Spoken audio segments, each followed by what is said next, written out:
Quer saber como filiar a sua emissora à Rede Conectados? Acesse redeconectados.minhawebradio.net. Realização Conectados e FUNSAI. A maior web rádio do Brasil. Conectado. Cultura, entretenimento e informação. A melhor programação da web de São Paulo para o mundo.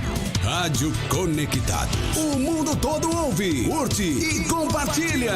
Áudio da melhor qualidade.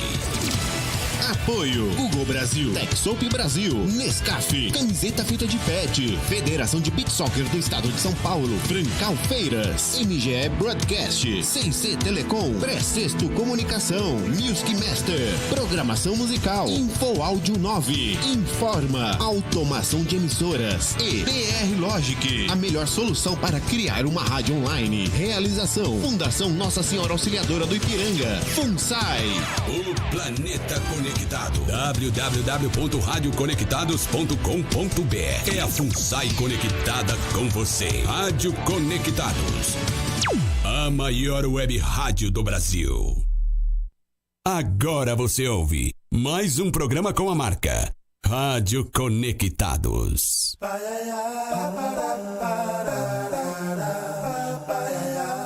Começa agora o programa Paiaiana Conectados. Do Sertão, levando cultura, informação e entretenimento através da maior web rádio do Brasil. Apresentação, Carlos Silvio.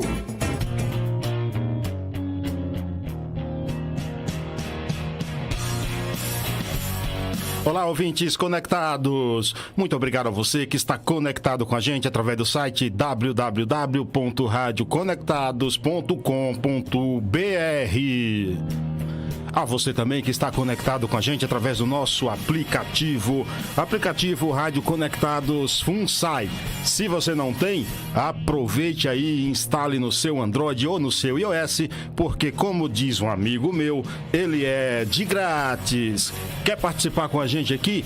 Adicione o WhatsApp da Rádio Conectados aos seus contatos. O DDD é 11 aqui de Sampa, 2061-6257. Repetindo aí para você não esquecer, 2061-6257. Curta a página do programa também no Facebook, facebook.com/Paiaiana Conectados. Agora, se você perdeu alguma entrevista, quer ouvir novamente, quer conhecer os nossos colunistas, você acessa o site exclusivo do programa, paiaianaconectados.com.br. Lá você fica sabendo de tudo. Siga-nos também no Instagram da Rádio Conectados, @Rádio Web Conectados.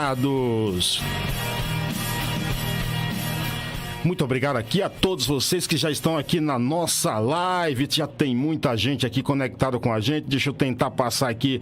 Frank Costa, Kelly Sarani, Pedro, Ceci Batista, Fábio Giovan, Tatiana Della Sol, Frank Costa, que já está na Bahia. Grande abraço para você. Felicidade. Ademilson Silva, Fábio Giovan, Marlon Moreira lá em Recife, Gisélia Moreira, boa tarde, muito obrigado por estar com a gente. Valeu, grande Pedro, meu amigo Renato Matos. E hoje aqui também, chega a apresentar aqui o nosso convidado, rapaz. Hoje é um convidado de peso aqui.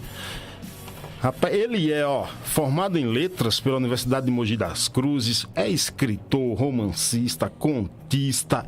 Ele é simplesmente responsável pela difusão da cultura, da literatura em Suzano. Eu tenho a honra de receber nos estúdios da Rádio Conectados aqui o escritor Sacolinha. Boa tarde, tudo bem, Sacolinha? Boa tarde, Carlos. Boa tarde aí, ouvintes e telespectadores. Tudo ótimo. É sempre uma honra quando eu venho em algum local para falar daquilo que eu gosto pra caramba, que é literatura, que é livros, que é incentivo à leitura. Tem um amigo meu, escritor, chamado Alessandro Buzo, que ele diz assim que antigamente a gente não sabia nem ler. E hoje, além de saber ler, a gente está escrevendo livros. Então é isso. Que coisa boa, né? O seu nome é Ademiro Alves. É óbvio que eu vou fazer a pergunta óbvia que todo mundo, obviamente, está fazendo em casa. Por que Sacolinha? Vale ressaltar que Sacolinha não é um apelido, é um pseudônimo literário, né? Sim. Ele nasceu como um apelido no local de trabalho meu primeiro trabalho, que foi como cobrador de lotação na zona leste de Itaquera, no metrô Itaquera. E lá, assim que eu comecei a trabalhar, eu conheci um ambulante, vendedor de salgadinhos e tal, que o apelido dele era Sacolinha, justamente por ele nunca ter uma sacola para dar para os clientes quando alguém comprava alguma coisa na sua barraca. E aí os outros ambulantes o apelidaram de Sacolinha, porque ele vivia pedindo sacola para os ambulantes, né? O fulano, me presta uma sacola e tal, e ninguém emprestava. E o pessoal emprestava, mas ele não pagava essa sacolinha. Então o apelido dele virou Sacolinha. E quando eu cheguei para trabalhar no metrô Itaquera, muito novo, eu comecei a tirar sarro desse ser humano, né? Porque para mim era estranho, como assim alguém com um apelido como esse, né? Sacolinha, né? E de tanto eu tirar sarro, o feitiço virou contra o feiticeiro, né? O apelido acabou pegando em mim também. Então foi isso, começou assim. E logo depois, quando eu comecei a escrever, eu percebi que a utilização de outros nomes na literatura, né? Um pseudonome, ou seja, um pseudônimo literário. Então a gente tem como exemplo o Fernando Pessoa, que além de pseudônimos, ele tem heterônimos, né? Ricardo Reis, Alberto Caieiros, entre outros. Então eu falei assim, quer saber de uma coisa? Eu também vou ter um pseudônimo, porque esse negócio é chique, né? E aí ficou Sacolinha, sabe? Esse negócio de nome é curioso, né? Por exemplo, pra mim é uma honra estar aqui num programa com esse nome, né? Paiaiá, olha que nome bonito, sonoro, né? Que é um nome indígena até, entendeu? Que coisa boa.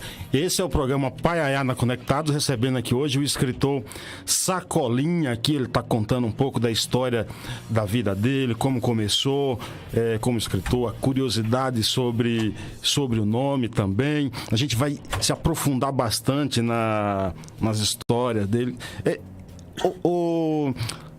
Pesquisando sobre a tua história que eu digo ainda breve, né? Porque você é novo.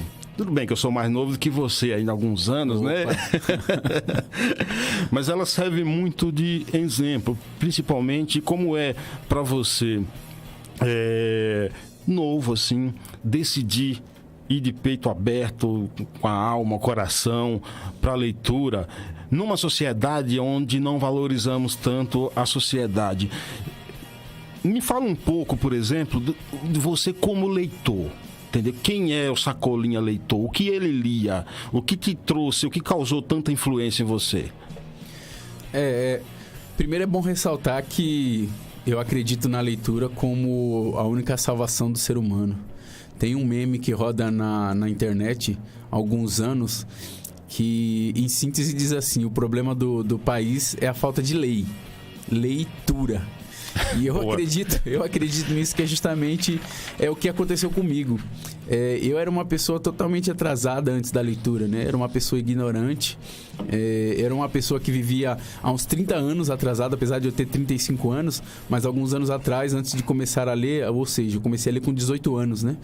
Então, antes dos meus 18 anos, hoje eu me vejo, né? Eu me via, na verdade, né, naquela época, como uma pessoa atrasada, como uma pessoa que não tinha uma certa bagagem para se defender tanto do preconceito racial que eu sofria, para se defender tanto das coisas ruins, né, das faltas de projetos sociais que não tinham na minha vida, nem na vida da minha família e dos meus vizinhos.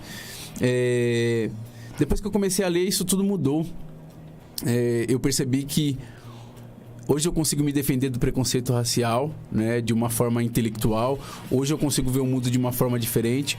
Hoje eu consigo ver que a ignorância, além de atrasar a gente, ela traz as pessoas que estão ao nosso lado também. Claro. Ou seja, nas minhas palestras que eu faço na escola, eu costumo dizer que o Sacolinha, antes da leitura, era um cara que toda vez que ia ao banco e que a porta travava 1, 2 vezes no máximo, o Sacolinha perdia a paciência e ficava discutindo com o segurança. Isso é preconceito, né? Só porque eu tô usando calça larga, só porque eu sou negro e tal. E depois da leitura, esse Sacolinha ficou diferente. Essa vitimização você deixou um pouco de lado? Não sei se eu estou usando a forma correta. Não necessariamente vitimização, mas é uma forma de defesa, né? Às vezes a gente sofre tanto, leva tanta pancada da vida que a gente não vê outra melhor forma de defesa a não ser partir pro ataque, né? Então, assim, ao invés de ser vitimização, é uma forma que a gente tem para se defender. Mas hoje a minha forma é diferente. Então, se eu vou ao banco hoje e percebo que alguma coisa tem errado ali, que eu tô sofrendo um certo preconceito racial, eu simplesmente vou embora e no dia seguinte eu encerro a minha conta naquela agência bancária, porque o meu projeto de vida hoje passou a ser muito maior do que discutir com segurança da porta do banco, né? O teu conceito de defesa mudou. Claro. Por exemplo, ao invés de eu discutir com esse segurança, eu crio projetos hoje, desenvolvo atividades literárias para incentivar o filho desse segurança a ler, né? Para que esse filho cresça e não seja um segurança igual o pai numa porta da agência bancária, que protege milhões e às vezes não tem nenhum ovo cozido para comer na marmita, né? Então esse é o meu projeto de vida. E eu comecei a ler no trem para passar o tempo. Isso que eu ia perguntar, foi uma viagem de trem? Foi uma viagem dentro da viagem, né? Cabe um pouco aquela música de Raul Seixas, olha o trem, né? Quase isso, porque eu morava em Itaquera, trabalhava e morava em Itaquera até 1998. Depois eu fui morar em Suzano, município da Grande São Paulo, que fica do lado leste, né, da cidade de São Paulo. E a gente foi morar lá fugindo do aluguel. Só que a gente fugiu do aluguel, mas não dava pra fugir dos nossos bicos, né? Dos nossos empregos. Porque lá na cidade de Suzano não tinha emprego. Sim. Então eu continuei trabalhando como cobrador de lotação. Só que com uma diferença, eu tinha que pegar o trem para chegar até Itaquera. Era uma viagem, na época, de 1 hora, né? De Suzano até Itaquera. E aí chegou um momento entre 98 e 2002 que eu não aguentava mais ficar olhando pra cara das pessoas, sem ter o que fazer. E comecei a ler pra passar o tempo. E eu acabei... O que você lia? Inicialmente eu li alguns livros que eu pegava escondido do meu tio. Eu tenho um tio na minha família que hoje é padre, mas no ano que eu comecei a ler, que foi em 2002, ele tinha alguns livros embaixo da cama e ele estava quase saindo de casa para morar no seminário católico, onde ele ia fazer a sua formação. E a ideia dele é que quando ele saísse de casa, ele iria doar esses livros, né, que ele tinha debaixo da cama dele, essa caixa de livros, para uma biblioteca. Então teve um determinado dia que eu cheguei em casa e falei, tio, eu passei por essa situação aqui vindo pra casa e agora eu não quero mais parar de ler. Eu entendi que ler é da hora, né? Me empresta um livro. E aí eu fui pegar esse livro e o meu tio me puxou, falou, não deixa meus livros aí, você não gosta de ler. E foi tomar banho. Se trancou no banheiro, começou a cantar, tomando seu banho lá, e eu pensando o que eu ia fazer pra pegar um livro emprestado, o que eu ia fazer, e de repente me deu um estalo. E esse estalo me dizia, seu tio tá tomando banho, tá trancado no banheiro, por que você não pega um livro sem ele ver? Aí você lê, devolve e ele nem vai perceber. Acabou que eu peguei o livro, li, né, nas minhas viagens de trem para Itaquera, para Suzano, gostei tanto do livro, sim, que não devolvi. E eram os livros da coleção Vagalume, livros fininhos, assim, de 60 páginas e tal. Capítulos fáceis de ler. Sim, eu cheguei a ler 4 livros por semana, assim, desses livros, assim, certo? E chegou um momento que eu percebi que ler não era só um passatempo. Ler me empoderava, né? Hoje a gente ouve muito falar dessa palavra empoderamento, né? Tá na moda um pouco, né? O pessoal fala muito de empoderamento, mas acredito que existem 2 tipos de empoderamento. O empoderamento coletivo e o empoderamento individual, interno, né? E eu já estou empoderado no coletivo, tenho muitos amigos, muitas amigas que me ajudam a ter poder, mas eu acredito também que o empoderamento individual e interno, ele é necessário, extremamente necessário. E todos os dias eu procuro ler pelo menos 20 páginas por dia, que é para ter esse meu empoderamento interno. Você tem que ler alguma coisa por dia. Sempre, né? Sempre. Porque, é como eu disse, até os 18 anos, eu era um tipo de pessoa. Depois dos 18 anos, quando eu passei a ler livros, eu passei a ser outro tipo de pessoa. Então, eu quero me manter esse tipo de pessoa, sempre para melhor. Então, eu sempre procuro ler. Não tenho dúvida que você é um adepto da frase de Monteiro Lobato. Você sabe do que eu estou falando. Um país se faz de homens e livros, né? De homens e livros, né? Mais do que... se encaixa, não se encaixa bem na tua vida? Sim. Até na questão do respeito ao outro, né? A gente ouve muito falar assim, a gente quer deixar um planeta melhor para os nossos filhos, né? Mas a gente também precisa deixar filhos melhores para o planeta. O Mário Sérgio Cortella, o filósofo, ele sempre diz o seguinte: o mundo que queremos para os nossos filhos depende muito dos filhos que deixaremos nesse mundo. Correto, porque não adianta nada a gente deixar uma casa bonita, arrumada e sustentável para pessoas que não vão saber valorizar essas casas. Exato. Então, antes de tudo, eu costumo dizer que o livro, ele te prepara para ser um ser humano melhor também para a sociedade, e não só a sociedade melhor para você. Exatamente, esse é o programa Paiaiana Conectados, hoje batendo um papo aqui com o escritor, romancista, contista, Sacolinha, ele que é aqui da Grande Suzano, aqui em São Paulo. Obrigado a vocês que estão aqui com a gente, conectado aqui, o cantor Clemilton Santos, Gisélia Moreira aqui lá na Bahia, dizendo aqui, que legal, a Denilson também, Jane Santana, obrigado a todos vocês. O Clemilton está dizendo assim que tem uma frase assim, que diz assim, quem lê sabe mais, que é a pura verdade, né? Claro. Pena Seixas conectado com a gente, o cantor Frank Costa também. Obrigado a todos vocês aí conectados com a gente. Chegou a hora aqui do nossa primeira prosa aqui. Vem aí o jornalista Assis Ângelo com a prosa de todos os sábados, trazendo aqui um toque de cultura a mais. Vamos ver o que ele vai falar hoje aí? Fala, mestre Assis Ângelo. Agora na Rádio Conectados, 1 minuto de prosa com o jornalista Assis Ângelo. José Xavier Cortez. O cara é Cortez até no nome. Cidadão Cortez, hein? Que tal? Bom demais. José Xavier Cortez. Cortesia, né? Expor-se à vida, às pessoas. Cortez. Bom demais, José Xavier Cortez, cidadão brasileiro nascido no Rio Grande do Norte, numa cidade bem bonita, Currais Novos. Muito bom. Ali tem tudo de bom. Tem Brasil, brasilidade, pessoas que se integram e se entregam pelo coração. José Xavier Cortez, marinheiro de primeira, segunda, terceira viagens, muito grande. Caçado pela Revolução. Revolução? Não. Golpe. Terrível. O Brasil começa com golpe, com Dom Pedro, né? Não é? 1824, né? Começa ali. O primeiro golpe em 1824. Em 1964, estava lá o José Xavier Cortez como marinheiro, não é? Da Marinha Brasileira. Qual foi o pecado dele? Acreditar no Brasil, brigar pelo Brasil e sempre contra as injustiças. José Xavier Cortez. Isso não é bom. Gravem. É bom demais. Programa Paiaiá. Esse foi Assis Ângelo com o quadro 1 minuto de prosa aqui no programa Paiaiana Conectados. Nós estamos recebendo aqui hoje o escritor Sacolinha, contando história aqui da sua vida, falando das suas experiências. A gente vai se aprofundar bastante aqui na carreira dele aqui. Me diz uma coisa, qual foi o primeiro livro brasileiro que você leu e que você tem hoje ainda, assim como esse livro mudou bastante a minha vida? Bom, todo mundo que me conhece, que conhece a minha carreira, sabe de cor e salteado que livro é esse, porque eu vivo gritando aos quatro ventos.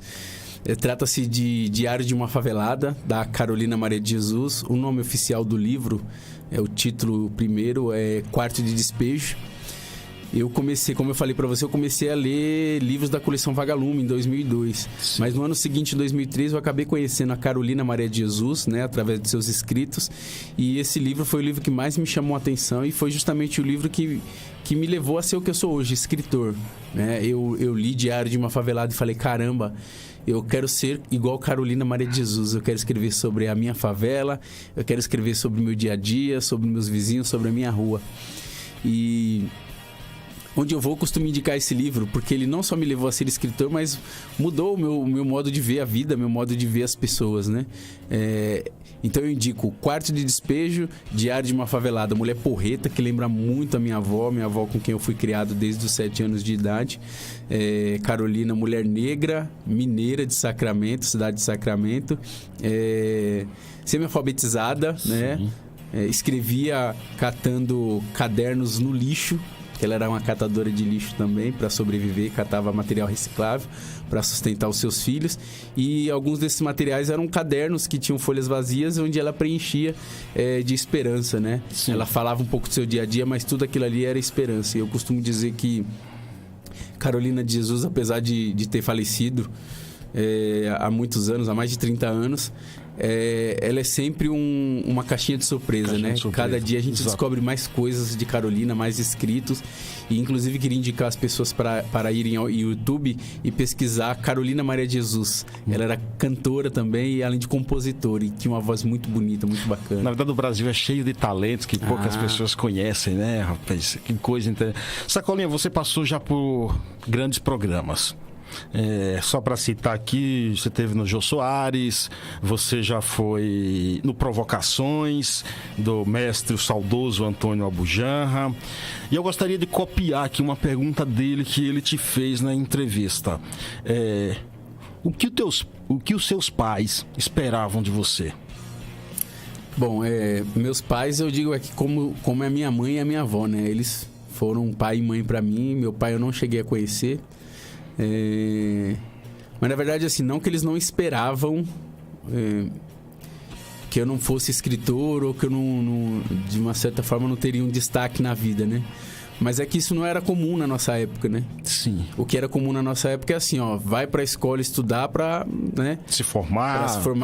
Pra ser alguém na vida, profissão. É isso. Mas depois que a gente saía da escola, a gente tinha que simplesmente trabalhar pra ganhar dinheiro e sustentar a família. Era um ciclo comum, né?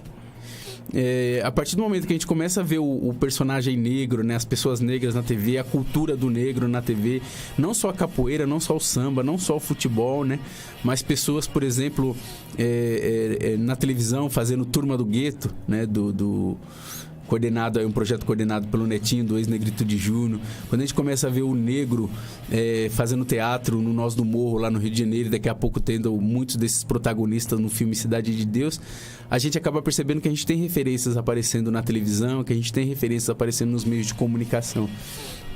E aí a gente acaba se espelhando também, né? A gente acaba acreditando, caramba, é possível, né? A gente não é possível só a gente trabalhar para sustentar a família, mas além disso a gente também pode mostrar um pouco da nossa arte, da nossa cultura. Então, era muito comum a minha família não esperar isso da gente, né? Eu também não esperava, porque eu fui criado nessa cultura, né? O que sobrava pra gente era isso, assim, você quer destaque, o máximo que você pode ser é um jogador de futebol ou um cantor de pagode. E isso foi mudando de uma certa forma na periferia, na sociedade e na minha família também. Como eu disse, eu tenho um tio que é padre. Ele foi o primeiro da família que fez uma universidade, claro, pela ajuda do seminário católico, onde ele foi, mas se a gente for considerar na raça quem foi atrás e se formou, esse foi eu, o primeiro da família, né? Eu tenho 35 anos, né? Uma família que veio do Vale de Jequitinhonha, de uma cidade chamada Berilo, quase chegando na Bahia, quase divisa com a Bahia. E a gente lembra que nas décadas de 80 e 90 o Vale de Jequitinhonha era tido como Vale da Miséria. Sim, né? Sim. Minha mãe chegou em São Paulo com 15 anos e com 16 anos já estava grávida de mim. E no dia que eu fui nascer ela não sabia nem por onde eu ia sair. Você está brincando? Não sabia. Eu costumo contar isso em alguns lugares, porque a minha mãe foi a primeira filha da minha avó, né? Ela é a filha mais velha. E todos os outros 9 filhos que a minha avó teve, a minha mãe não conseguiu acompanhar. Todos foram de parto natural dentro de casa, mas quando iam nascer, a minha avó colocava a minha mãe pra fora e minha mãe ficava olhando a cegonha, porque era a cegonha que vinha trazer, né? E daqui a pouco a criança chorava ali e ela falava, mas cadê a cegonha? Cadê que eu não vi? Então ela chega em São Paulo com 15 anos, começa a trabalhar como diarista em casa de família. Fica grávida de mim e quando vai pro Hospital Parque Dom Pedro II, pro Hospital e Maternidade Parque Dom Pedro II, ela não sabe por onde eu ia sair, porque ela ainda tinha essa noção, né, ingênua, de que eu iria vir pela cegonha. Então, como esperar que uma família, né, através desse contexto que eu disse aqui, fosse esperar alguma coisa de algum membro, né, da família, como ser um escritor, como ser alguém de destaque na sociedade, né? Exatamente. Programa Paiana Conectados, hoje batendo papo aqui com o escritor Sacolinha. Abraço aqui para Nilda Moreira, lá no Paiá, conectada com a gente. Muito obrigado, Tatiane Moraes, Gilmário Ramos também em Salvador. Grande abraço para você. Pessoal, a gente vai fazer uma pequena pausa aqui, ouvir uma musiquinha também, porque, afinal de contas, quem não gosta de ouvir uma boa música, né, Sacolinha? Então a gente vai ouvir uma musiquinha, tomar água, dar uma respirada e em seguida voltaremos para... A gente vai falar com mais detalhes também sobre os livros dele, um monte de coisa que o homem já fez aí, projetos aí. Olha, tem muita coisa ainda. Segura aí que a gente volta em instantes, porque aqui é muito rápido. Programa Paiaiá.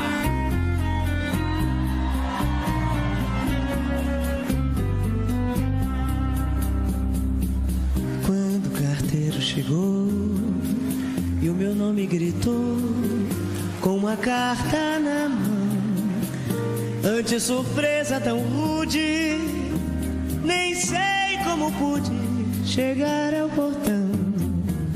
Lendo envelope bonito, o seu subscrito eu reconheci, a mesma caligrafia que me disse um dia: estou farto de ti.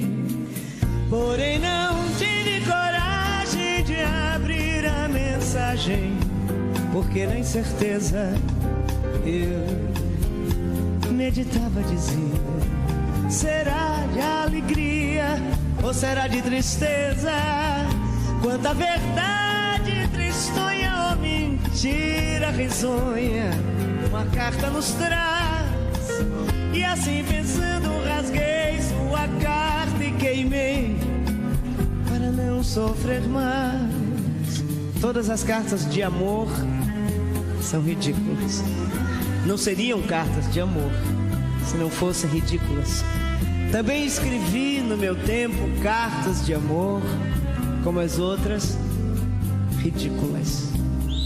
As cartas de amor, se há amor, têm que ser ridículas. Quem me dera o tempo em que eu escrevia sem dar por isso cartas de amor ridículas. Mas afinal só as criaturas que nunca escreveram cartas de amor é que são ridículas. Porém não tive coragem de abrir a mensagem, porque na incerteza eu meditava dizer: será de alegria ou será de tristeza? Quanta verdade tristonha ou mentira risonha uma carta nos traz. Assim pensando rasguei sua carta e queimei para não sofrer mais.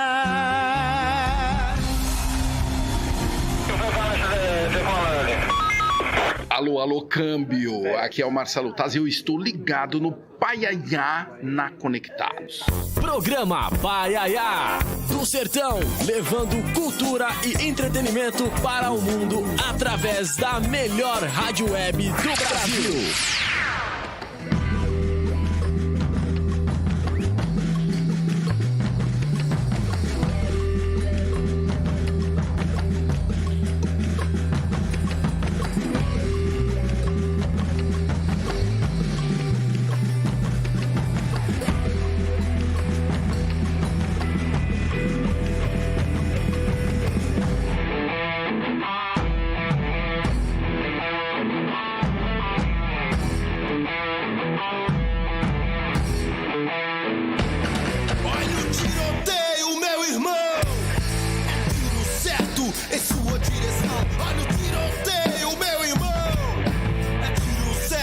Em sua direção, o berro falou, calou o corpo no chão. Quem mata morre, morre com arma na mão. O berro falou, calou o corpo no chão. Quem mata morre, morre com arma na mão. Me diz quanto vale uma vida, o preço de uma bala de um calibre qualquer. Me diz quanto vale uma vida, o preço de uma bala de um calibre qualquer. A 12 faz uma metralha, ratatá, e o alvo pode ser você. A 12 faz uma metralha, ratatá, e o alvo pode ser você. Me diz quanto vale uma vida, o preço de uma bala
Programa Paiaiá. Programa Paiaiana Conectados de volta.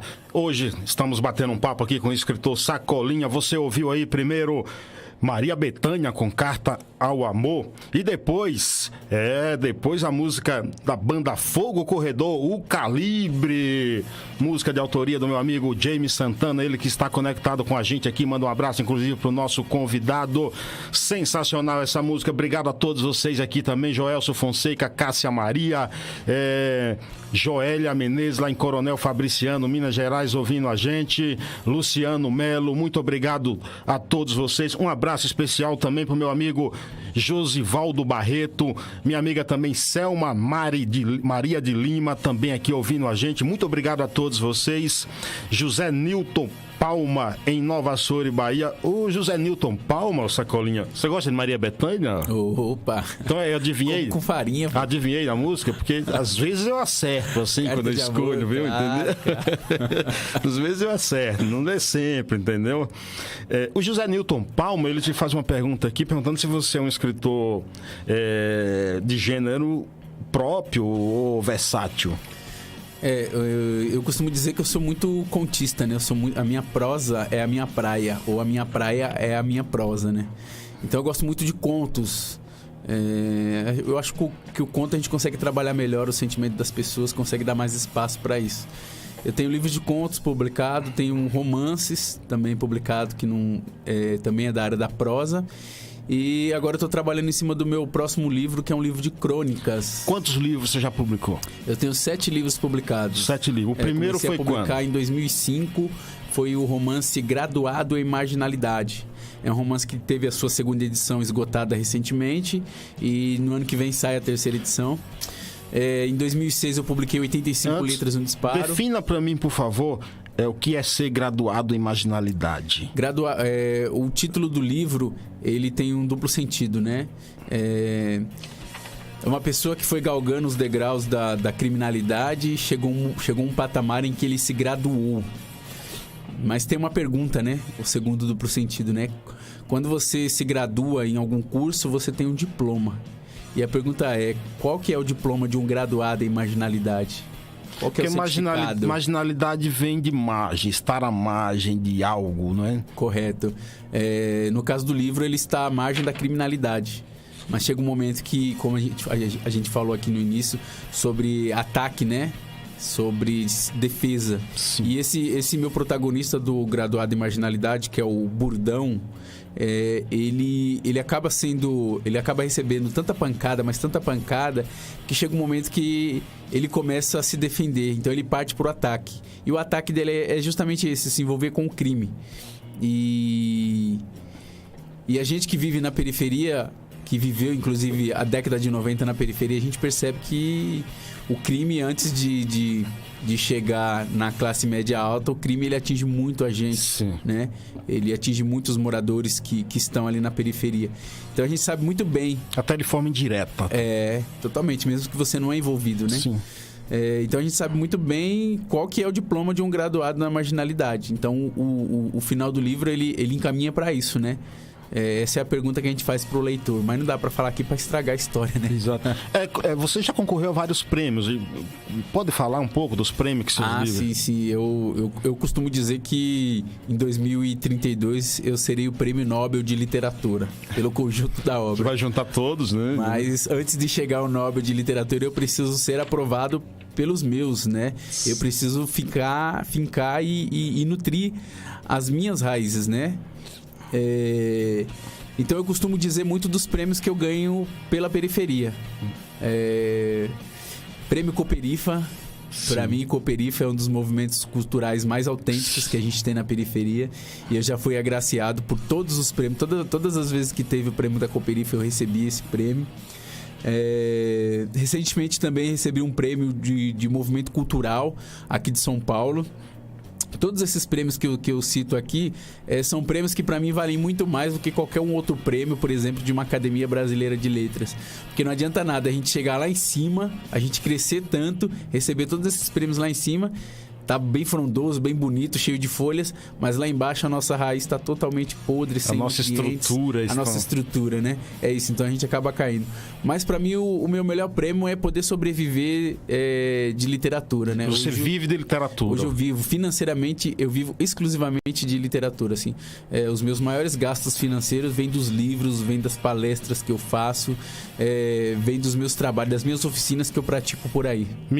Por falar em oficina, projetos que você pratica por aí, você tem um projeto chamado Apetite Literário, é isso? Apetite Literário foi um projeto que eu realizei entre 2006 e 2012, que a gente realizou no Restaurante Popular da cidade de Suzano.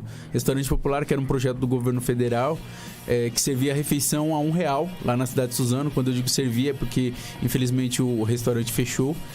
E aí a gente pensou em algum projeto, porque eu sou desses, né? Eu gosto de... Fala assim, livro pra mim não tem que estar só na biblioteca, tem que estar em todo lugar, né? A gente, quando vai ser calouça... Eu confesso pra você que eu tenho ciúme de alguns livros, viu, rapaz? Você queria ter escrito? Não que eu queria ter escrito, não. Mas, assim, não tenho essa verve literária, não. Mas, assim, alguns livros, assim, eu compro e eu não gosto nem de emprestar pra ser verdadeiro contigo. Faça igual eu, assim. Quando você tem um livro que você acha que você deve emprestar, compre 2. Você guarda e outro você empresta. Exatamente. E aí nesse restaurante popular eu resolvi desenvolver um projeto para linkar a alimentação, né? A alimentação, o arroz e o feijão, né? A alimentação do corpo com a alimentação da mente. E aí eu pensei, por que não desenvolver um projeto de livros, né? Claro, com todos os métodos de higiene possível, mas linkar esse projeto de livro com esse projeto da alimentação física. Aí surgiu o Apetite Literário, onde as pessoas que... em Suzano a gente tinha muitas pessoas, principalmente os idosos, que iam cedo para a fila do restaurante popular. Muitos chegavam 8 da manhã. É um fato curioso, porque os idosos, né, aposentados e tal, não pagam passagem. Então eles saíam dos seus bairros, às vezes afastados do centro da cidade de Suzano, pegavam um ônibus, né? Chegavam lá e ficavam na fila lá aguardando, conversando com outras pessoas. Surgiu inclusive relacionamentos de idosos, né? Teve até um casamento lá no restaurante popular da cidade de Suzano. Sim. Mas me chamava a atenção deles chegarem cedo e ficar lá sem fazer nada, ou às vezes conversando um com o outro e tal. Eu falei, por que não uma mini biblioteca comunitária aqui dentro, onde eles possam pegar o livro e ficar lendo enquanto eles ficam aguardando o restaurante abrir? E aí surgiu o Apetite Literário. Olha só que você juntou aí as duas, sensacional. A fome com a vontade de comer. Recentemente, na Folha de São Paulo, eu só peço desculpa para não saber o nome exato, se foi o Clóvis Rossi ou Elio Gaspari. Mas foi um deles. Escreveu o seguinte, que há muitos escritores no Brasil. Eu te pergunto o seguinte, se você concorda com isso e se na verdade há muitos escritores no Brasil ou temos a quantidade certa de escritores para fomentar a cultura e menos leitores. Não, eu acredito que a gente tem muitos leitores e assim, proporcionalmente a gente não consegue competir. Claro, a gente deveria ter muito mais leitores perto do que a gente tem de escritores produzindo. Mas, infelizmente, a gente sabe que no Brasil a gente não tem tanto apoio assim, tanto para o escritor quanto para o leitor. Se você for pegar as pesquisas aí que pegam o número de... que coloca, elenca aí o número de leitores que a gente tem, a maioria dos leitores são os leitores da Bíblia, né? Que lê um salmo por dia ou lê alguma coisa ali por semana. Então, esses daí são os leitores. Mas se a gente for colocar leitores de livros literários, como romance, conto, poesia, crônica, são muito poucos, claro, perto da quantidade que a gente tem de escritores. Mas assim, por mais escritores que a gente tenha, nunca é o suficiente. Sim, claro. Nunca. Porque a leitura nunca é de menos. Não, nunca. Eu acho que a gente precisa falar. A gente precisa falar dos nossos anseios, a gente precisa falar das nossas crises, das nossas dores. E nunca, não só no país, mas no mundo, a gente tem vivido tantos anseios e tantas dores. E isso precisa ser colocado para fora de alguma maneira. Porque se a gente não colocar em forma de poesia, a gente vai colocar em forma de arma. A gente vai colocar em forma de ódio. E a gente vê que o que está acontecendo com o nosso país ultimamente, infelizmente, não é um bom caminho, né? Então eu acredito na leitura. Essas dores que você se refere, óbvio que a gente não está falando aqui de dor, né, física. Também, né? Também, porque a gente mas tá ligado, né? Não, também, mas antes, eu acho que de entrar nesse mundo aí, a dor por falta de orientação, de cultura, de uma melhor intelectualidade, ela vem da falta de base na cultura, na educação, na literatura, de apoios, por exemplo, a projetos que incentivem a leitura. Eu sei que você trabalha, como já falou, de alguns de outros projetos assim. Você imagina o seguinte, com a tua força de vontade, com a tua gana por literatura, com um apoio maior, o quanto você não poderia fazer? Claro. Concorda comigo? Quando eu falo de dores, por exemplo, assim, que a gente poderia externar, que a gente poderia colocar para fora, a gente tem o novo mal do século, né? O mal do século XXI, que são as doenças da alma, as doenças da mente, as doenças da solidão, né? Como depressão, síndrome do pânico, esquizofrenia. Há uns 10 anos atrás, a nossa maior preocupação eram com as drogas, né? Sim. Hoje em dia, a nossa maior preocupação é com isso, é com o suicídio, né? Com a síndrome do pânico. E eu acredito que a literatura, a cultura no geral, pode ser a grande salvadora, pode ser a grande amenizadora desse mal do século XXI. E aí, quando eu falo que ainda assim a quantidade de escritores, por mais que seja muito, ainda assim é pouco, eu digo nesse sentido, né? Para acalmar um pouco das nossas dores, para colocar para fora, para falar. Quando a imprensa brasileira faz um pacto de não falar de suicídio, para mim eu acho que isso é um atraso. Eu acredito que a gente deveria falar sobre suicídio, porque a gente falando, as pessoas iam se sentir mais tranquila para colocar para fora também, para falar sobre isso, para externar, né? E não pelo contrário, não vamos falar para não acontecer. Aí por isso que está acontecendo mesmo. Porque ninguém fica sem falar sobre gravidez na adolescência, né? As pessoas falam para evitar. Nós, como sociedade, como cidadão, nós não somos um pouco acomodados. Nós bastante. Não ficamos esperando. O Graciliano Ramos dizia que o animal satisfeito dorme. Nós não dormimos demais, Sacolinha. Nós não ficamos que alguém bata esperando que alguém bata na nossa porta e me traga alguma coisa. Ou mesmo como o Cortella sempre diz, nós precisamos ter esperança do verbo esperançar e não do verbo esperar. Não é o nosso grande erro? Na cultura a gente costuma dizer sobre produzir no caos, né? Que no caos o artista ele produz muito mais e melhor. A sua maior produção está no caos. Eu acredito nisso também. Mas o problema da acomodação não está no fato de você ter tudo na mão e se acomodar, mas está no fato de como você lidar com essa acomodação, né? A acomodação do controle remoto, do vidro elétrico. Você soube fazer isso? Claro. Mas o que me trouxe isso foi a literatura, foram os livros. Por isso que eu nunca abro mão de ler pelo menos 20 páginas por dia, né? Para não ficar esperando e sim fazer. Exatamente. Então, quando eu chego num muro ocioso do meu bairro e jogo uma tinta, coloco um grafite com uma poesia minha, eu estou na esperança. Estou na esperança de que aquela pessoa que passa ali no meu bairro todos os dias de ônibus e tem uma depressão, eu estou na esperança de que um olhar em cima de uma poesia que eu coloquei no muro através do projeto Literatura e Paisagismo Revitalizando a Quebrada, eu tenho essa esperança de que essa pessoa, de uma certa forma, vai ter um alívio, né? Porque a poesia me alivia, né? A literatura me alivia. E porque ela não pode aliviar outras pessoas também? Se ela causou isso comigo, eu quero que causem com outras pessoas. Programa Paiana Conectados, hoje batendo um papo aqui com o escritor Sacolinha. Quanta história boa, hein, rapaz? Que exemplo. Obrigado aqui, Val Santana com a gente, Geraldo Biscardi, muito obrigado mesmo. A Joélia continua aqui, dando parabéns ao escritor pelo trabalho. Ela tá lá em Coronel Joélia Fabriciano, em Minas Gerais, hein? James Santana dizendo aqui, muito bacana o que ele falou. Grande cara, gostei dele. Opa, grande abraço. Segue lá no Instagram, hein? Exatamente. Pessoal, vamos, por falar em escritor, a gente vai pro segundo quadro agora, que é com o escritor, Sacolinha.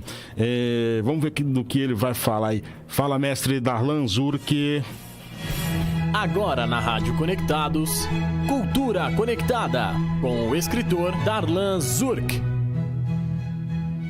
Boa tarde, Carlos Silvio e ouvintes ou internautas do programa Paiana Conectados. Hoje falarei da excelente franquia cinematográfica Hannibal. Surgido da imaginação do escritor norte-americano Thomas Harris, nascido em 1940 e ainda vivo, o personagem Hannibal Lecter apareceu primeiramente no livro Dragão Vermelho, de 1981, e foi adaptado para o cinema em 1986 sob o título Caçador de Assassinos ou Dragão Vermelho. Existe uma variação no nome. Nem o livro, nem o filme fizeram muito sucesso. O estrondo veio depois de o autor lançar, em 1988, O Silêncio dos Inocentes e, em 1991, o surgimento do filme de mesmo nome, que arrematou 5 Oscars com a atuação brilhante de Anthony Hopkins e Jodie Foster. Já na condição de um dos maiores vilões da ficção, cujo nome faz um trocadilho com a palavra inglesa cannibal e em português equivale a Aníbal, tenho até um tio que se chama Aníbal, o psiquiatra e serial killer Hannibal ganhou continuação em livro de 1999, virou rapidamente um best-seller e fez sucesso outra vez no cinema com a adaptação de 2001, sob o título também Hannibal, e ainda com a atuação do maravilhoso Anthony Hopkins. O sucesso no cinema de O Silêncio dos Inocentes e Hannibal fez com que O Dragão Vermelho de 1986 fosse refilmado em 2002. A nova adaptação é muito boa, mas não atingiu o sucesso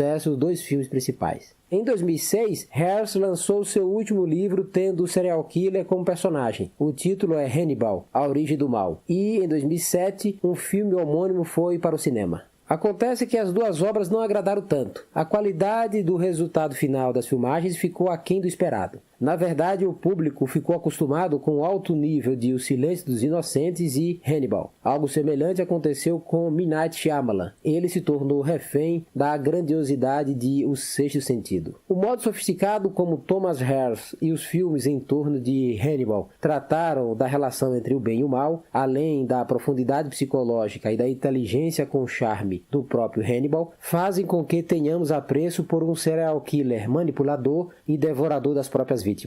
Existem muitos personagens malvados que, em razão da atuação brilhante do ator ou atriz, prendem nossa atenção, nos seduzem e fazem com que torçamos por eles. Hannibal é um ótimo exemplo disso. Para mais colunas de minha autoria, acesse darlanzurk.com. Bom fim de semana a todos e até o próximo sábado com mais Cultura Conectada.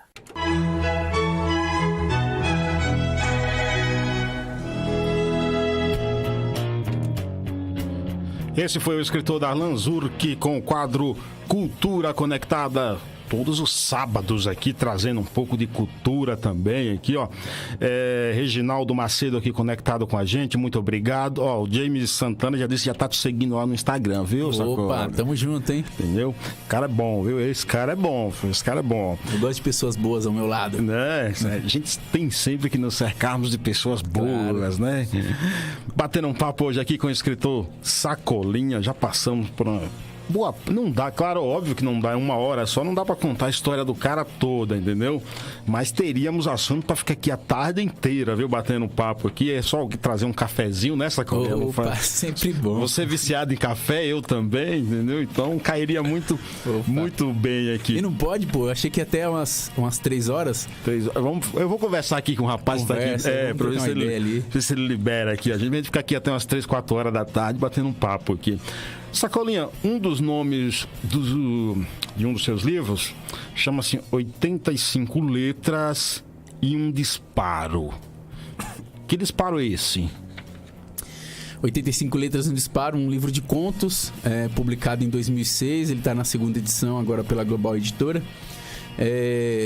O disparo é justamente aquilo que eu falei no início da entrevista aqui, né? Aquela ignorância que a gente tem não só quando a gente não lê, mas quando a gente deixa de fazer pesquisas, né? Quando a gente deixa de respeitar a nossa professora em sala de aula, o nosso professor, quando a gente deixa de dar um bom dia para o nosso vizinho, dar um bom dia para nossa mãe, para o nosso pai.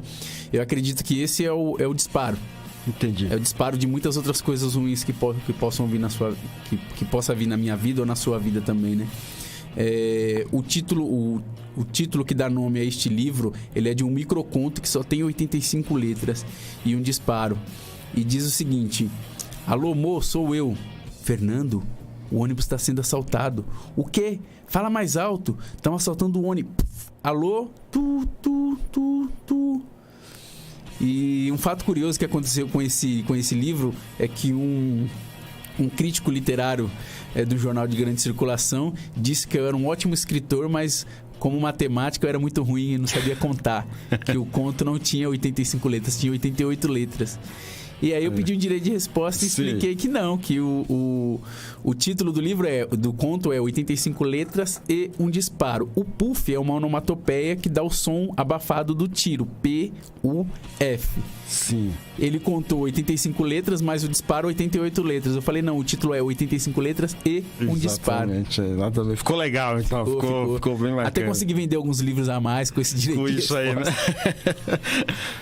Eu vou fazer uma pergunta, você sabe do que eu estou falando. Você já conseguiu ler Guimarães Rosa? Ah, sim. Eu sou um cara que gosto muito de me preparar para as coisas, né? Então passei alguns anos me preparando para ler Guimarães Rosa, porque eu vi as pessoas falando de Guimarães Rosa, que era muito difícil, que você não conseguia passar da página 10 e tal. E depois eu fui numa exposição do Museu da Língua Portuguesa, sobre Guimarães Rosa, sobre Grande Sertão Veredas. E a partir daquela exposição eu pensei, agora eu estou preparado para ler. E fui embora. Assim, confesso que até a página 80 o negócio foi difícil, não engrenava e eu não via a hora de passar daquelas páginas ali. E depois da página 81 o negócio ficou mais bacana, assim, sabe? E eu tive um incentivo também de alguns amigos meus que me presentearam com um livro, uma edição de capa dura, com o nome costurado por algumas artesãs da favela da Rocinha do Rio de Janeiro. Então eu falei, caramba, um livro bonito desse, eu não vou desistir da leitura, né? Eu vou embora. Sim, já consegui ler, já... Tá tudo ok, já. Inclusive tem uma passagem muito bonita no livro. Eu já tinha ouvido falar em alguns outros momentos, mas acabou tendo sentido pra mim quando eu li Grande Sertão Veredas, que é onde o personagem fala, né? Que quem se banha num rio uma vez, quando volta lá não consegue se banhar uma segunda vez, porque quando volta já não é o mesmo rio, já é um rio diferente. E eu faço uma analogia à leitura de livros literários, né? Quando você lê um livro, você não é mais a mesma pessoa, você é uma pessoa diferente. Aquela pessoa que começou a ler o livro ali naquela primeira página, quando termina já é uma pessoa diferente, porque o rio ele segue seu curso, né? E muitas vezes ele chega no mar, no oceano. Então quando você começa a ler, você vai sendo um rio. Você vai andando, você vai evoluindo, daqui a pouco você não é mais um rio, você é um mar, né? E vou além. Quando você não lê, você acaba sendo uma lagoa. Fica presa, a lagoa ali. Segura ali a água, o conhecimento, muitas vezes a ignorância também. Mas quando você começa a ler, você vai abrindo uma fenda nessa lagoa. E a lagoa seca. Correto, né? Aí você começa a ler, você vai abrindo uma fenda, essa fenda vira um rio, né? E daqui a pouco deságua no mar e você não é mais a mesma pessoa. Obrigado aqui, Ana Bertoso, também conectada com a gente. Obrigado mesmo, valeu. Sacolinha, nós estamos chegando ao final. Eu gostaria que você desse aí uma passada aí. Quais os projetos aí que você está em evidência, trabalhando no momento agora? Pode falar aí um pouco deles? Posso sim. Retomando, tenho Literatura e Paisagismo, Revitalizando a Quebrada, que, resumindo, é um projeto de grafitar poesias em muros da periferia. Comecei lá no meu bairro, comecei na minha casa, né, pintando o meu portão, o portão da minha mãe. E é um projeto também que tem a ver com o plantio de árvores. Então, cada grafite que a gente faz, a gente também planta uma árvore, limpa o local, tira o mato, tira o entulho. E a partir daí a gente acaba tendo um local mais bonito, né?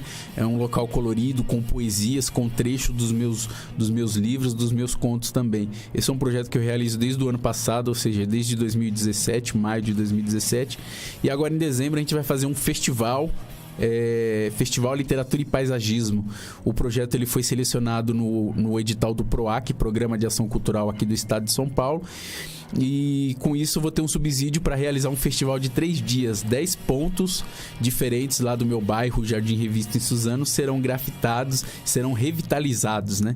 E quando eu digo revitalizando a quebrada, não é só revitalizando aquele espaço, sim. Mas muitas vezes a pessoa que passa por ali tem a sua vida ou a sua mente revitalizada também. Com certeza.